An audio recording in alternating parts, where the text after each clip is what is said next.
السلام علیکم محترم ناظرین، شروع اللہ کے نام سے جو نہایت مہربان اور رحم کرنے والا ہے۔ نماز کی پابند میمونہ اور بکریوں کا نگہبان بھیڑیے شیخ عبدالواحد رحمۃ اللہ علیہ فرماتے ہیں کہ میں نے ایک مرتبہ اللہ تعالیٰ سے دعا مانگی کہ اللہ آپ کو جنت میں جس کو میرا ساتھی بنانا ہے دنیا میں ہی میری اس سے ملاقات کرا دیجیے۔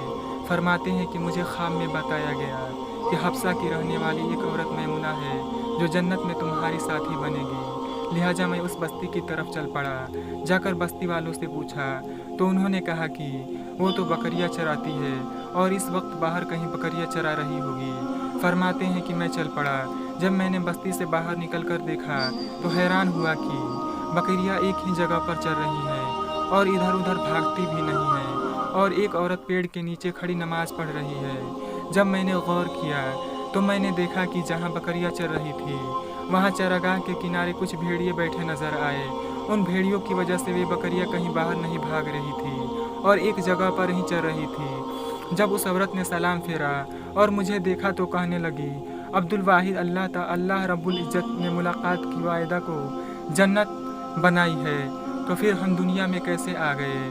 میں نے کہا کہ میں نے دعا مانگی تھی جو اللہ رب العزت کے یہاں قبول ہو گئی، مگر اب میں آپ سے ایک بات پوچھنا چاہتا ہوں کہ میں نے ایسا منظر تو کبھی نہیں دیکھا کہ آپ نماز پڑھ رہی تھی، بکریاں چر رہی تھی اور بھیڑیے بیٹھے ہوئے تھے اور وہ بکریوں کو کچھ نہیں کر رہے تھے۔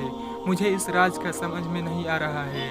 وہ کہنے لگی، عبدالواحد، یہ بات سمجھانی آسان ہے کہ جس دن سے میں نے اپنے پروردگار سے صلح کر لی ہے اس دن سے بھیڑیوں نے میری بکریوں سے صلح کر لی ہے۔ معلوم ہوا کہ فذکرونی اذکرکم کا ایک مطلب یہ بنا کہ اے بندو تم مجھ سے صلح کر لو، میں مخلوق کے تمہارے ساتھ صلح کرا دوں گا۔